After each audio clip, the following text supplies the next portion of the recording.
Why is it that most of the people who are against abortion are people you wouldn't want to fuck in the first place, huh?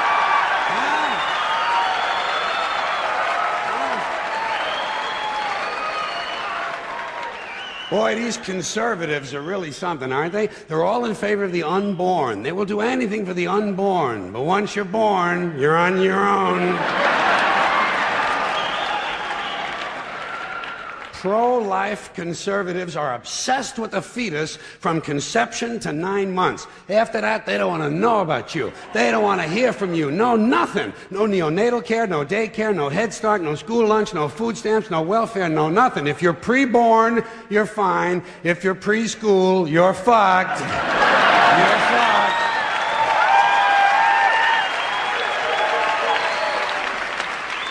Conservatives don't give a shit about you until you reach military age.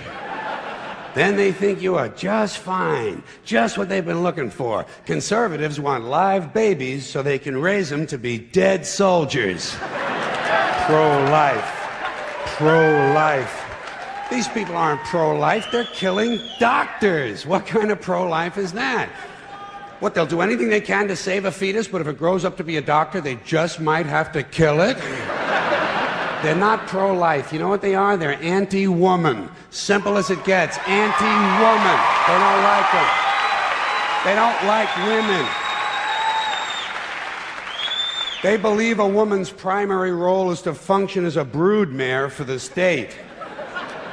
Pro-life. You don't see many of these white anti-abortion women volunteering to have any black fetuses transplanted into their uteruses, do you? No, you don't see them adopting a whole lot of crack babies, do you? No, that might be something Christ would do.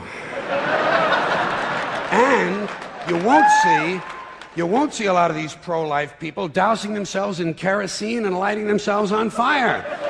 You know, morally committed religious people in South Vietnam knew how to stage a goddamn demonstration, didn't they? Huh?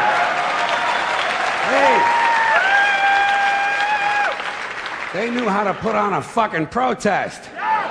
Light yourself on fire! Come on, you moral crusaders, let's see a little smoke to match that fire in your belly. Here's another question I have. How come when it's us, it's an abortion, and when it's a chicken, it's an omelet?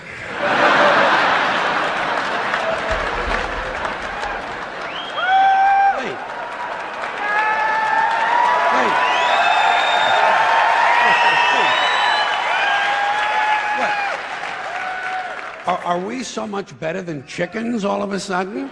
When did this happen, that we passed chickens in goodness? Name 6 ways we're better than chickens. See, nobody can do it. You know why? Because chickens are decent people. You don't see chickens hanging around in drug gangs, do you? You don't see a chicken strapping some guy to a chair and hooking up his nuts to a car battery, do you? When's the last chicken you heard about came home from work and beat the shit out of his hen, huh? Doesn't happen. Because chickens are decent people. Well, let's get back to this abortion shit. Now, is a fetus a human being? This seems to be the central question. Well, if a fetus is a human being, how come the census doesn't count them? If a fetus is a human being, how come when there's a miscarriage, they don't have a funeral? If a fetus is a human being, how come people say we have 2 children and 1 on the way, instead of saying we have 3 children? People say life begins at conception. I say life began about 1 billion years ago, and it's a continuous process. Continuous, just keeps rolling along. Rolling, rolling, rolling along. I say, you know something? Listen, you can go back further than that. What about the carbon atoms? Huh? Human life could not exist without carbon. So is it just possible that maybe we shouldn't be burning all this coal? Just looking for a little consistency here in these anti-abortion arguments. See, the really hardcore people will tell you life begins at fertilization. Fertilization when the sperm fertilizes the egg, which is usually a few moments after the man says, gee, honey, I was going to pull out, but the phone rang and it startled me.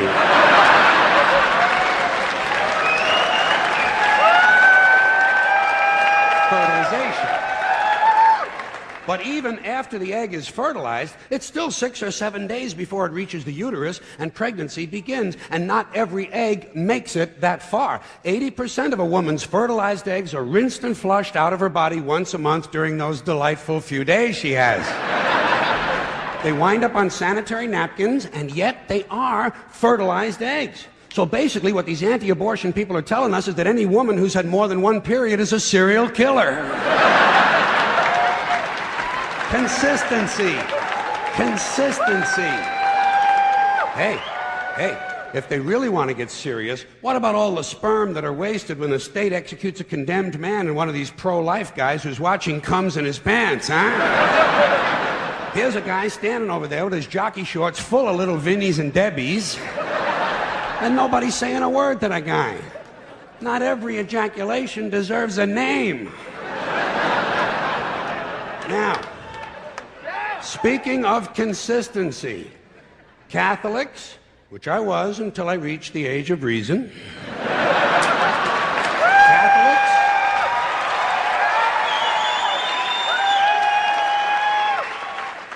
Catholics and other Christians are against abortions, and they're against homosexuals.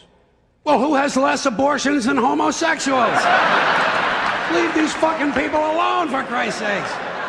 Here is an entire class of people guaranteed never to have an abortion.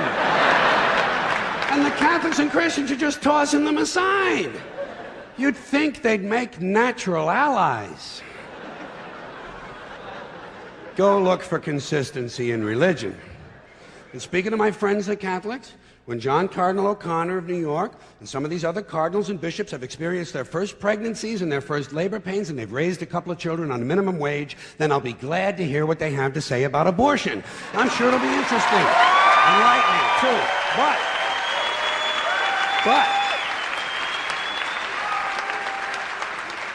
in the meantime, what they ought to be doing is telling these priests who took a vow of chastity to keep their hands off the altar boys. Keep your hands to yourself, Father. You know? When Jesus said, "Suffer the little children, come unto me," that's not what he was talking about.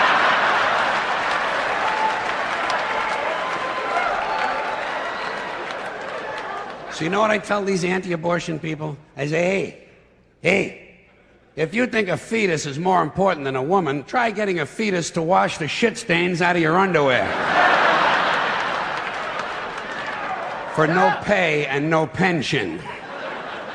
I tell them, think of an abortion as term limits. That's all it is. Biological term limits.